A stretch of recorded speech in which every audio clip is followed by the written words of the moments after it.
नमस्कार दोस्तों, आप सबका स्वागत है आपके अपने चैनल गवर्नमेंट एग्जाम स्टडी में। दोस्तों आज हम इस वीडियो में बात करने जा रहे हैं यूपीएससी जूनियर असिस्टेंट के आपके डेली टारगेट की।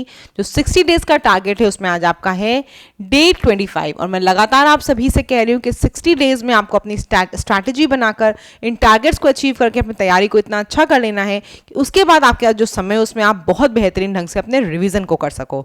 लगातार आप मुझसे पीडीएफ के लिए बोलते हो, तो मैंने इसके पहले भी बोला है, देखो पीडीएफ जो होता है वो बुक नहीं होती है। पीडीएफ में आपको एकदम इंपॉर्टेंट टू द पॉइंट चीजें दी जाएंगी जिसको कि आप रिवाइज कर सकते हो, जो बार बार एग्जाम्स के पॉइंट ऑफ व्यू के बहुत इंपॉर्टेंट है, सिर्फ वो चीजें होती हैं। लेकिन आपको पता है आजकल परीक्षा का पैटर्न बदल रहा है और हमेशा सिलेक्शन लेने से पहले आपको जरूरी कि आपको बेस क्लियर होना चाहिए, आपको चीजों के बारे में जानकारी होनी चाहिए। जैसे कि मैं इस समय आपको दे रही हूं जीएस में ज्योग्राफी। अब ज्योग्राफी में आपको पता है कि वर्ल्ड ज्योग्राफी भी होती है, इंडियन ज्योग्राफी भी होती है। आपको मैंने बोला है इसको आप चाहे लूसेंट से पढ़ लो या फिर एनसीईआरटी से पढ़ लो, इनमें से किसी बुक से इसको पढ़ सकते हो। लेकिन कैसे पढ़ना है बताओ? इसको ऐसे पढ़ना है कि आपको एटलस के साथ पढ़ना है। कैस्पियन सी कहाँ है, आपका ब्लैक सी कहाँ है, मेडिटेरेनियन सी कहाँ है, रेड सी कहाँ पर है, कौन सी करंट गर्म होती है, कौन सी आपकी ठंडी करंट है, इन सब चीज़ों के बारे में आपको मैप के थ्रू अच्छे से पता होना चाहिए। जो इंपॉर्टेंट है, जैसे कि मान लीजिए लैब्राडोर करंट है, तो आपको अगर पीडीएफ मिलेगी तो उसमें सिर्फ लैब्राडोर करंट के बारे में पता चलेगा, आपको ये पता नहीं चलेगा वो किस तरफ है, हम्बोल्ट आपकी करंट है वो किस तरफ बहती है। ऐसे ही अगर बात कर लें कि ब्लैक सी से कनेक्ट करने वाले 4 आपको चीजें बता दी जाएंगी, लेकिन जब तक आप खुद से बुक में देखोगे नहीं तो आपको चीजें समझ में नहीं आएंगी। इसीलिए बार बार कह रही हूं, अभी समय है, अभी जैसे बता रही हूं ऐसे पढ़ते चलो। 60 दिन बाद आपको खुद में कॉन्फिडेंस आ जाएगा कि हाँ आप कोई पेपर लो, दाव दो, मैं कर लूंगा।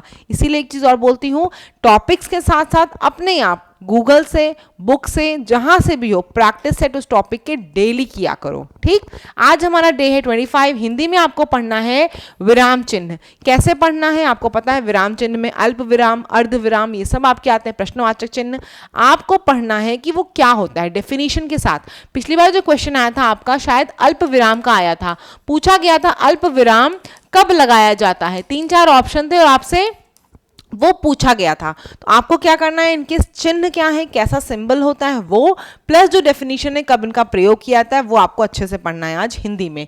यूपीजीके में आपका वही परीक्षा वाणी से अध्याय 10 पढ़ना है। जीएस में आपको ज्योग्राफी पढ़नी है, इंडियन वर्ल्ड दोनों खत्म करनी है आपको। और कंप्यूटर में आज आपका टॉपिक है ईमेल। आप मुझसे लगातार क्लास के लिए कह रहे हो, देखो आपकी क्लास हो रही है, बना रही हूँ मैं, थोड़ा सा मैं बता रही हूँ अपने कुछ पर्सनल इश्यूज में भी बिजी हूँ इस समय, इसलिए थोड़ा सा टाइम आपको कम दे पा रही हूँ। लेकिन ये जो टॉपिक हैं ये आप अपने पास लूसेंट हो, आपके पास अरिहंत की बुक हो, कोई बुक हो, वहां से पढ़ सकते हो कि ये चीजें आपकी हर एग्जाम में आ रही हैं। ऐसा नहीं यूपीएससी में आ रही है। जो नई चीजें जैसे आपकी एआई है, आपका बिग डेटा प्रोसेसिंग है, ये सिर्फ आपके यूपीएससी में आ रहा है। तो इसको मैंने आपको पढ़ाना शुरू कर दिया था, लेकिन ये जो चीजें मैं अभी इस समय आपको दे रही हूँ, या आपके पास जो बुक है उससे पढ़ाई कर लो। कोई क्वेरी हो तो मैं हूं ही, कमेंट सेक्शन में आपको बता दो, आप मुझे, मैं आप सॉल्व करूंगी। कंप्यूटर की क्लासेस भी आपकी आएंगी, उसके लिए परेशान मत हो, बस मैं जल्द ही उसको डाल दूंगी। हो सकता है आज शाम को भी आपको कंप्यूटर की क्लास आपकी मिल जाए।